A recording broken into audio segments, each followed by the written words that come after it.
मी शिल्पाच किचनमध्ये तुमचं मनापासून स्वागत आहे। तुम्ही बघू शकता, तुम्हाला व्हिडिओमध्ये दिसत आहे हे आहे मूग डाळ आणि तांदूळ। याला 2 तास भिजवलं होतं। याला छान वाटून घेतलेलं आहे। मी याचे बनवत आहे डोसे। आणि इकडे घेतलेलं आहे टमाटर, कांदा, कोथिंबीर। हे असं याच्यामध्ये आपल्याला टाकायचं आहे। तुम्ही बघू शकता, सोबत टाकायचं आहे चवीपुरतं मीठ आणि थोडंसं अजवाईन।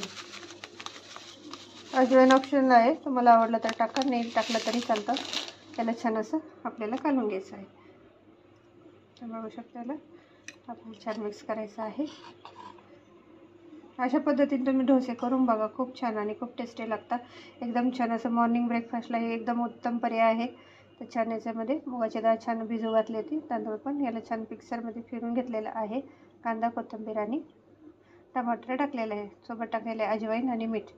याला छान असं फिरून घेतल्यानंतर याला 1 तास ठेवायचं आहे। त्यानंतर आपण डोसे करणार आहोत। बघू शकता, आपलं बॅटर 1 तास झालेलं आहे याला भिजून। इथे घेतलेलं आहे मी घी ऐवजी तुम्ही तेल पण घेऊ शकता। इथे ठेवलेला आहे तवा। आता आपण याच्यावर डोसे बनवणार आहोत। तुम्ही बघू शकता, आपला डोसा छान असं पसरून घेतलेला आहे। आता याला दोन्ही बाजूनी छान असं खरपूस सोनेरी कलर येईपर्यंत आपल्याला भाजायचं आहे। तुम्ही बघू शकता किती सुंदर असा आपला डोसा तयार आहे। दोन्ही बाजूनी आपल्याला असं सोनेरी कलर आणायचा आहे। तुम्ही बघू शकता, आपला डोसा छान असा तयार झालेला आहे। इथे घेतलेला आहे सॉस, इथे घेतलेला आहे टमाटरची चटणी। तर तुम्हाला माझा हा तांदूळ आणि मुगाच्या डाळीचा डोसा कसा वाटला नक्की मला कमेंट करून सांगा। शेअर करा, सबस्क्राईबर करा, शिल्पाच किचनला लाईक करा।